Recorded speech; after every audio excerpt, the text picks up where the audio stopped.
السلام عليكم، ازيكم عاملين ايه رأيكم لو جبنا واحدة من اهم سماعات شركة اورايمو وعملنا مقارنة ما بينها وما بين واحدة من اكتر السماعات اللي بتتباع عند شركة ساوند كور؟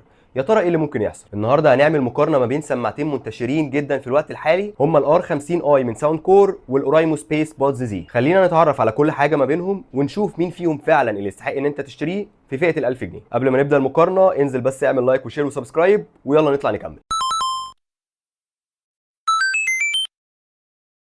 قبل اي حاجه خلينا نكون عارفين ان في فرق سعر حوالي 300 جنيه لصالح الاورايمو سبيس بودز زي، يعني السماعه الار 50 ارخص تقريبا 300 جنيه. مبدئيا خلينا نبتدي بالتصميم. السماعتين بيجوا بتصميم بلاستيكي طبعا، بس السماعه الاورايمو بتيجي بنوع بلاستيك نظيف والتصميم شكله جلوسي وبيلمع وحلو، والسماعه هتحس ان هي قيمه وتقيله في ايدك، وده هيعكس عليها الشعور بالمتانه، غير طبعا اللمسات الفخمه في التصميم زي ان غطا الكيس شفاف وكمان الجزء العلوي من السماعه شفاف، وده بيدي للسماعه فخامه وقيمه اعلى من سعرها. طريقه قفل وفتح الكيس عاديه مفيش فيها اي افتكاسات، فيها من تحت زرار الريست وكمان لمبه من قدام بتنبهك لنسبه الشحن. اما بالنسبه للساوند كور فهي كمان جايه من البلاستيك، بس خامات اقل ما يقال عنها ان هي سيئه ومش احسن حاجه خالص، مش هتحسسك باي نوع من انواع الفخامه، وكمان وزنها خفيف جدا جدا، وده ليه ميزه وليه عيب. الميزه انها من كتر ما هي خفيفه لو وقعت مش هيحصل لها حاجه وهتستحمل معاك البهدله، بس العيب انها مش هتدي لك ابدا احساس الفخامه في ايدك. كمان ملمسها المطفي ده بيضفي احساس زياده بان خامتها مش احسن حاجه خالص، ده غير طبعا ان هي ما فيهاش اي لمبه توضح لك نسبه الشحن، واللمبه اللي موجوده بتنور بس اثناء ما انت بتشحن السماعه عشان تتاكد ان هي بتشحن، فانت بتفضل تستخدمها لحد ما السماعه تبتدي فجاه تدي لك تحذيرات في ودنك وانت بتسمع محتوى ان البطاريه خلاص قربت تفضى. طريقه فتح وقفل الكيس مختلفه، وده تقريبا هي نقطه الميزه الوحيده او نقطه القوه الوحيده في التصميم، لانك حرفيا بتقدر تاخد السماعه وترجعها مكانها بمنتهى السهوله، ممكن ترمي السماعه في الكيس والسماعه هترجع تاني مكانها. بالنسبه للسماعات نفسها فالاثنين سماعاتهم خفيفه جدا ومريحه في الودن، مش هتحس بيها خالص لو فضلت لابسها مده طويله، بالذات لو اخترت مقاس مناسب ليك. كمان خلينا نقول ان السماعتين بيجوا بنفس درجه مقاومه الميه وهي معياريه IPX5، يعني هتقدر تتمرن بيهم عادي من غير ما تقلق ان العرق ممكن يبوظهم، وكمان تقدر تستخدمها عادي في الاجواء الممطره. حلوه الاجواء الممطره دي، تحسها نشره الارصاد الجويه.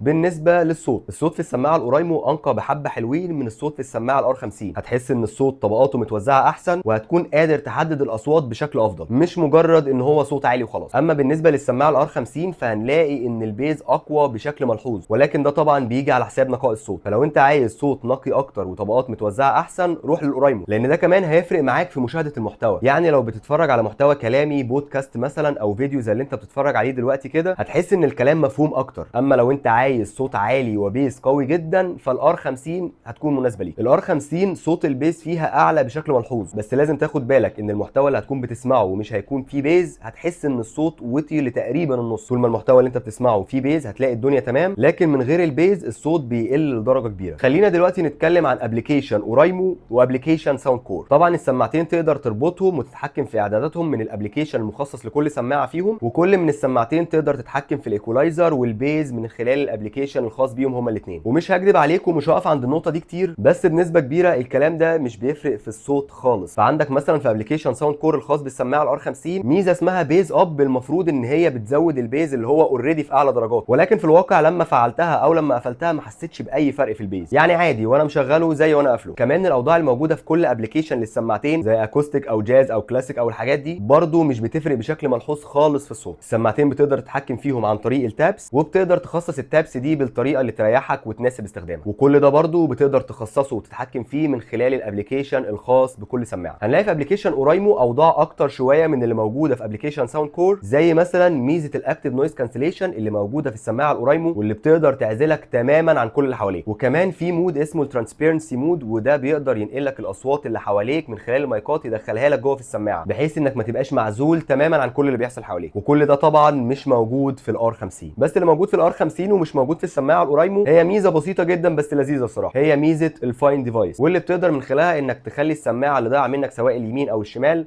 تطلع زي صفاره كده عشان تنبهك عن مكانها. طبعا الموضوع بدائي شويه، مش زي الايربودز مثلا اللي بتخليك تقدر تحدد مكان السماعه او الكيس عن طريق الجي بي اس. وكمان الصوت بيطلع من السماعات بس مش الكيس نفسه، يعني لو الكيس كله ضاع مش هتقدر تستخدم الميزه دي. بس خلينا نقول على الاقل انها ميزه موجوده هنا ومش موجوده في السماعه القريب. في كمان ميزه الجيمنج مود، ودي موجوده في كل سماعه من الاثنين، وبتقدر تشغلها من خلال الابلكيشن بتاع كل سماعه، ودي بتقلل الليتنسي والديلي عشان تكون مناسبه اكتر للالعاب وخصوصا العاب الشوتنج. وبرده خلينا نقول اني ما حسيتش بفرق قوي الصراحه، وكده كده السماعتين بالميزه دي او من غيرها ادائهم في الالعاب ممتاز. ميزه كمان موجوده في السماعه الاورايمو بس، وهي انك تقدر تربطها بجهازين في نفس الوقت، وطبعا الكلام ده مش موجود في السماعه الار 50. ممكن قبل ما نكمل تنزل تعمل لايك وشير للحلقه وتعمل سبسكرايب للتشانل، وخلينا يلا نكمل.